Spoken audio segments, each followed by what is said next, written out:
अगला महत्वपूर्ण प्रश्न साथियों कहता है कि एक मछली के टैंक की लंबाई 40 सेंटीमीटर है, चौड़ाई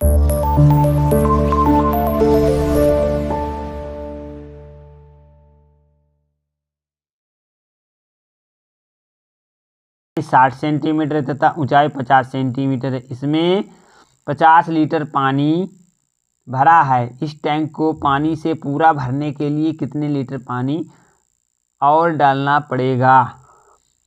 ठीक है साथियों, तो आइए चलते हैं, इस प्रश्न को शानदार तरीके से हल करेंगे और आशा करेंगे कि ये भी प्रश्न आपको समझ में अच्छी तरीके से आएगा।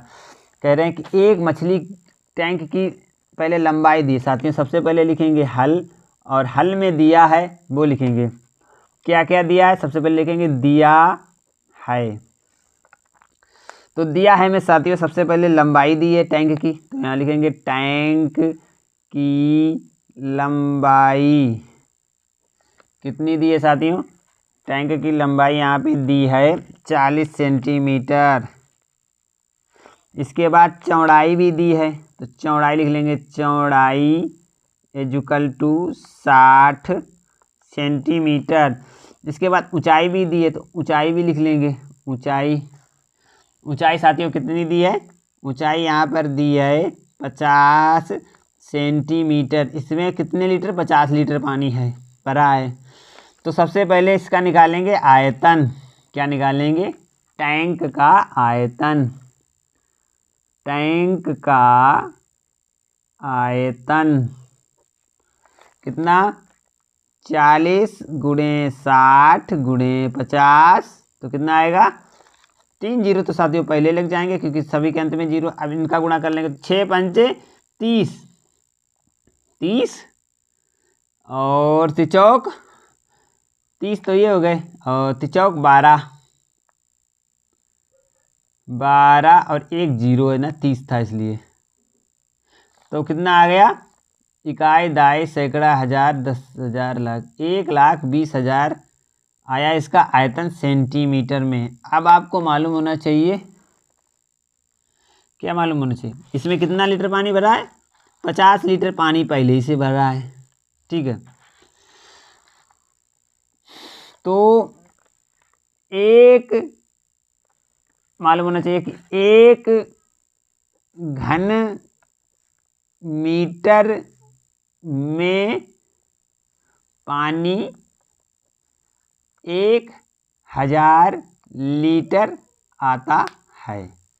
सबसे पहले इसे क्या करेंगे? हम मीटर में बदल देंगे, तो 1,000 का भाग दे देंगे, कितना आ गया? 120। कितना आ गया? 120 मीटर क्यूब। 120 metre cube. अब 1 घन मीटर में 120 मतलब कितना? 1,000 लीटर पानी आता है। 1,000 लीटर।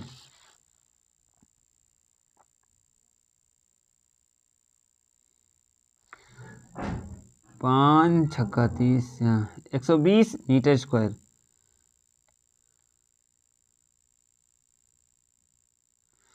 बारह पंचे 60,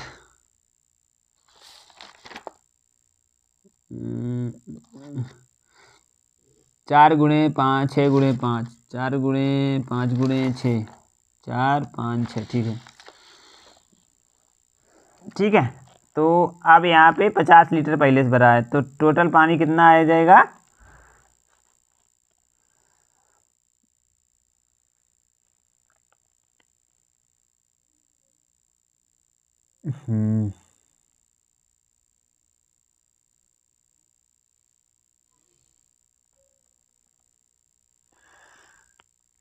सारे तीनों सेंटीमीटर में क्यों आना चाहिए? तो ये तो गड़बड़ है, यहाँ पे रहने दो सेंटीमीटर।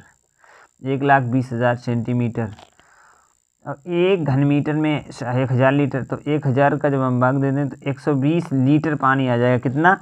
120 लीटर पानी आएगा। 120 लीटर में 50 लीटर पहले भरा हुआ है, तो 120 लीटर पानी आ गया। और इसमें भरा कितना है? 50 लीटर। तो देना कितना है? 60 लीटर पानी की और आवश्यकता है। बस ज़्यादा लंबा ना करो, सीधा देखो, 60 लीटर पानी की आवश्यकता हो जाएगी। कितने? 60 लीटर की पानी। इसे हम 1 लीटर से इसलिए भाग कर देंगे क्योंकि इसमें 1 घन मीटर में 1,000 लीटर पानी आता है। तो इसके 3 जीरो इससे कट जाएंगे, तो 120 लीटर उसे पानी टोटल भरने के लिए चाहिए। तो अब 50 लीटर उसमें पहले ही से भरा रखा है, ठीक है, 50 लीटर पानी उसमें पहले ही से भरा रखा है, तो 60 लीटर और पानी मिल जाए। कितना? 50 लीटर भरा है तो 120 के लिए 7 5 12 होता है, तो 70 लीटर होना चाहिए। तो इसका ऑप्शन नंबर तीसरा सही होगा, क्योंकि 70 लीटर चाहिए। 7 और 5 12, टोटल 120 है, तो यहाँ पर 7 5 12, हाँ 70 लीटर, सॉरी 70 लीटर इसका बिल्कुल राइट ऑप्शन होगा। ऑप्शन नंबर तीसरा इसका बिल्कुल सही होगा, क्योंकि यहाँ पे देखो 50 लीटर है और ये पूरा बनेगा 120 लीटर, तो 120 लीटर 4 5 20 20 3 60, हाँ ठीक है। तो आशा करते हैं ये आपको समझ में आ गया होगा। चलते हैं अगले महत्वपूर्ण प्रश्न की तरफ। अगला महत्वपूर्ण प्रश्न है साथियों कि समझिए, अगला महत्वपूर्ण प्रश्न है कि एक स्टोर में 5 सेबों के पैकेटों को, एक स्टोर में 5 सेबों के पैकेटों को 25 रुपये में तथा एक सेब 6 रुपये में बेचता है। यदि वह औरत 27 सेब खरीदती है तो उसे कितनी राशि देनी होगी? देखो साथियों, 5 पैकेटों का है 25 रुपये का, जिसमें 5 सेब है। कुल सेब कितने खरीदती है? 6, मतलब कितने खरीदती है? तो सेबों की संख्या बराबर, सबसे पहले लिखेंगे इसे हल, और हल में सबसे पहले लिखेंगे सेबों की कुल संख्या, सेबों की कुल संख्या कितनी होगी साथियों? सेबों की कुल संख्या जो होगी वो होगी 27। अब क्या करेंगे साथियों के कितने? 5 सेबों का एक पैकेट है, तो हम कहेंगे 5 सेबों का एक पैकेट है तो 5 से भाग दे देंगे, तो 5 25, 5 पैकेट बन गए। पैकेटों की संख्या कितनी हो गई? 5 पैकेटों की संख्या 5 हो गई, और कितने सेब बचे? 5 25, 2 सेब बचे। तो अब क्या करेंगे? 5 पैकेट हैं, एक पैकेट कितने का मिल रहा है? 25 रुपये का, तो कितने आ गए? 25 पंचे 125 रुपया ये हो गए, और 2 सेब बचे वो 6 रुपया सेब के हिसाब से मिल रहा है, तो 12 रुपये इसके हो गए। तो जोड़ ये 5 और 2 7 और 3 और 1 137 रुपये उसे आवश्यकता पड़ेगी। कितनी?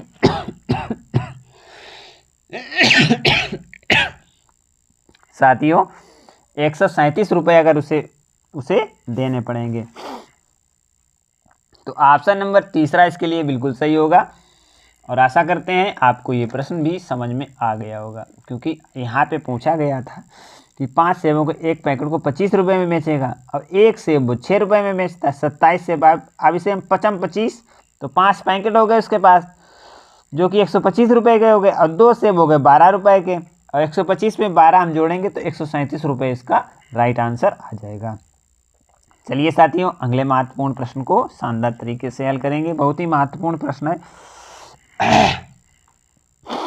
एक ये वाला काकू ने बक्सी से 7 अंक कम पाए, जबकि रमन ने काकू से 3 अंक अधिक पाए। ये इनके प्राप्त अंक 76 हैं, तो रमन ने कितने अंक पाए?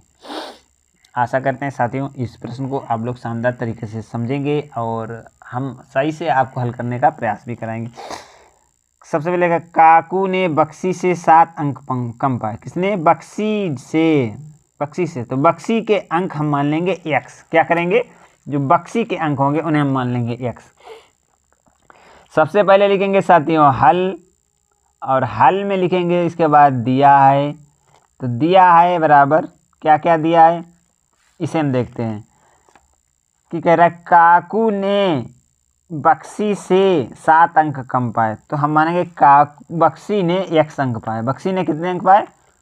बक्सी ने x अंक पाए। कितने पाए? x अंक।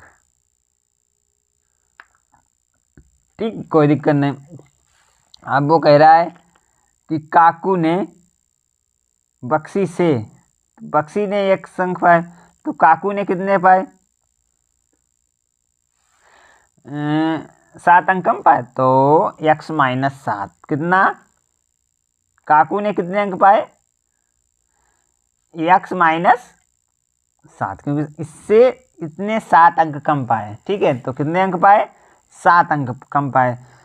और जबकि रमन ने काकू से 3 अंक अधिक पाए। रमन ने काकू से कितने अंक पाए? तो रमन ने 3 अंक अधिक पाए, तो रमन के अंक कितने हो गए? रमन के अंक ला कितने हो जाएंगे? रमन के अंक कितने हो जाएंगे साथियों? 7 माइनस x प्लस 3 अंक अधिक पाए ना, तो ये रमन के हो गए, ये काकू के हो गए, ये बक्सी के अंक हो गए। अब तीनों का योग है साथियों, तीनों का योग जो दिया है वो 76 दिया है। कितना? 76। तो x माइनस 7 धन एक बड़े कोष्टक में x माइनस 7 और प्लस के 3 बराबर 76 के दिया है। ठीक है ना, बराबर 76 के दिया है। ठीक है, अब हम लोग क्या करेंगे कि 76 के दिया है तो अब इसे हल कर लेंगे और यहाँ से हम x का मान निकालेंगे तो सारा कुछ हल हो जाएगा। तो अब इसे थोड़ा और डिफाइन करेंगे तो क्या आएगा? x प्लस x माइनस 7 धन x माइनस 7 धन 3 बराबर 76। अब देखो 1x 2x 3x plus plus के हैं तो प्लस प्लस के हैं, एक तरफ कर लो तो कितने आ जाएंगे? 3x हो जाएंगे प्लस प्लस के। और माइनस के 7 है, माइनस के 7 है, प्लस के 3 है, तो देखो प्लस के 3 है तो ये कट जाएंगे और यहाँ पे बचे कितने के? माइनस के 4 बचेंगे, 4 ही तो बचेंगे। ठीक है ना, 4 बचे तो ये 7 3 4 11 माइनस के कितने हो जाएंगे? 11 हो जाएंगे, बराबर हो जाएंगे 76 के। अब देखो 3x और यहाँ पर ये माइनस के इधर जाएंगे तो प्लस के हो जाएंगे। ठीक है ना, बराबर 76 धन 11, तो 3x बराबर कितने हो जाएंगे? 6 1 7 और 7 और 1 देखो 7 और 1 8, कितने आ गए? सही है आंसर। अब यहाँ पर इसे हम काटेंगे, आपका आंसर सही है 3 से, तो 3 दूनी 6 और 3 नेम 27, 3 दूनी 6, 2 बचे और 3 नेम 27, कितना बता रहे? 26। कहाँ 26 आया? तो 29 आ गया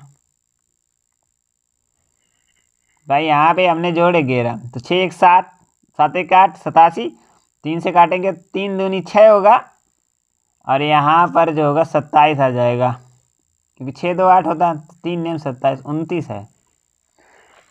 और ये निकला x, और पूछ किसका रहा है? रमन का। 29 में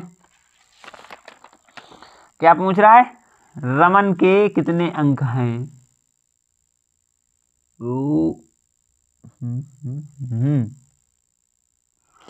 रमन के अंक है, तो रमन के यहाँ पे है, तो देखो x 29 से घटा देंगे 7 और जोड़ देंगे 3, तो यहाँ बचेंगे 22 और 3 कितने हो जाएंगे? 7 2 9 और 5, तो 3 2 5 25 आंसर आया, राइट है ना। यहाँ पे 25 है क्या? हाँ है, 25 आंसर इसका बिल्कुल सही होगा, क्योंकि हमारे जो रमन के अंक हैं वो 25 हैं। आपका आंसर गलत है भाई, क्योंकि 25 आया, 26 नहीं आया। 26 तो कोई ऑप्शन ही नहीं है यहाँ पे। 29 थे उस x, तो x हमने बक्सी के 29 अंक हो गए और रमन के 25 अंक हो गए, और बचे हुए जो अंक हैं वो हो गए हैं साथियों उसके काकू के। तो ये प्रश्न हुआ पूरा। चलते हैं अगले महत्वपूर्ण प्रश्न की तरफ। अगला एक देखो आरेख का प्रश्न है और बहुत ही शानदार है। छोटे प्रश्न होते हैं आरेख, पहले भी से पढ़ेंगे। नीचे दिए गए अधूरा मापदंड आरेख, अधूरा दंड आरेख 5 दिनों में एक बर्गर बेचने वाले की बिक्री बर्गरों की संख्या को दर्शाता है। तो ये कह रहा है कि बर्गरों की कुल बिक्री 320 है, रविवार को कितने बर्गर बिके। तो रविवार को कितने बर्गर बिके, तो ये हमें बताना है। साथियों आइए चलते हैं, इस प्रश्न को शानदार तरीके से हल करके आपको समझाएंगे। तो यहाँ पे जो रविवार को वो कितने बर्गर बिके, तो सबसे पहले देखो यहाँ पे टोटल बर्गरों की संख्या जो है बिक्री है वो 320 है। तो यहाँ पे लिख लेंगे कितने, 320 बर्गर हैं हमारे पास, बर्गरों की संख्या 320 है। अब देखो किस दिन कितने, देखो बुधवार को 40 बर्गर बिके और बृहस्पतिवार को 60 बर्गर और शुक्रवार को 80 बर्गर और शनिवार को 55 बर्गर बिके। ठीक है ना, जोड़ेंगे तो कितने बर्गर आएंगे। देखो यहाँ पे 40 और देखो सबसे पहले 40, तो 40 लिख लो, इसके बाद 55 लिख लो, इसके बाद 60 लिख लो और इसके बाद 80 लिख लो। इतने दिन में बर्गर बिके और 320 से घटा दो, तो यहाँ पे आप देखेंगे 5, तो 5 हो जाएगा, हासिल हमारा आ जाएगा कितना, कुछ नहीं, 5 4 9, 9 6 15, 15 5 20 और 3 23,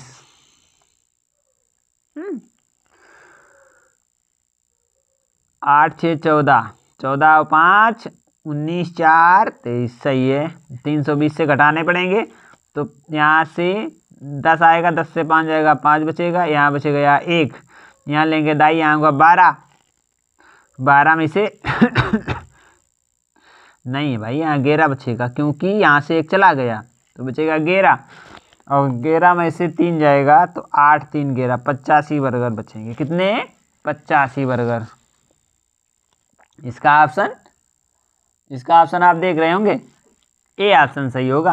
और ये प्रश्न भी आपको अच्छी तरीके से समझ में आ गया होगा। साथियों आशा करते हैं यहाँ तक कोई प्रॉब्लम, कोई दिक्कत, कोई समस्या नहीं होगी। किसी को यदि कोई समस्या, प्रॉब्लम, दिक्कत है तो आप लोग हमें कमेंट के जरिए बता सकते हैं। तो आशा करते हैं यहाँ तक का जो आज का हमारा सफ़र था हम यहीं समाप्त करेंगे, और आशा करते हैं यहाँ तक के सफ़र में आपको जो भी प्रश्न बताए गए वो बहुत शानदार थे। और इसी आशा के साथ कल हम आपको यहाँ पर फिर मिलेंगे। तब तक के लिए मैं लेता हूँ आज्ञा। जय हिंद, जय भारत।